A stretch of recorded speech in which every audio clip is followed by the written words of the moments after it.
కురుపాం నియోజకవర్గంలో పలు అభివృద్ధి కార్యక్రమాలకు రాష్ట్ర వ్యవసాయ శాఖ మంత్రి కింజరాపు అచ్చెన్నాయుడు శ్రీకారం చుట్టారు. కురుపాం గుమ్మ లక్ష్మీపురం ప్రాంతంలో నూతనంగా నిర్మించిన ఆసుపత్రులు, ఆశ్రమ పాఠశాల భవనాలను ప్రారంభించడంతో పాటు రైతులతో ముఖాముఖి కార్యక్రమంలో పాల్గొని వారి సమస్యలను అడిగి తెలుసుకున్నారు.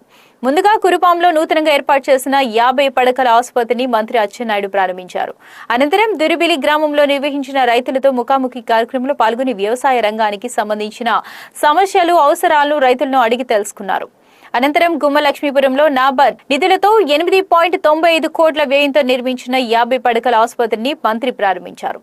ఈ సందర్భంగా టెలిమెడిసిన్ సేవలను కూడా ప్రారంభించారు. టెలిమెడిసిన్ ద్వారా ఏజెన్సీ ప్రాంతంలోని గిరిజన ప్రజలకు నిపుణులైన వైద్యుల సలహాలు, మెరుగైన వైద్య సేవలు మరింత సులభంగా అందుబాటులోకి రానున్నాయని అధికారులు తెలిపారు. అదేవిధంగా గుమ్మ లక్ష్మీపురంలో గిరిజన సంక్షేమ శాఖ ఆధ్వర్యంలో 1.75 కోట్ల వ్యయంతో నిర్మించిన నూతన ఆశ్రమ పాఠశాల భవనాన్ని మంత్రి ప్రారంభించారు.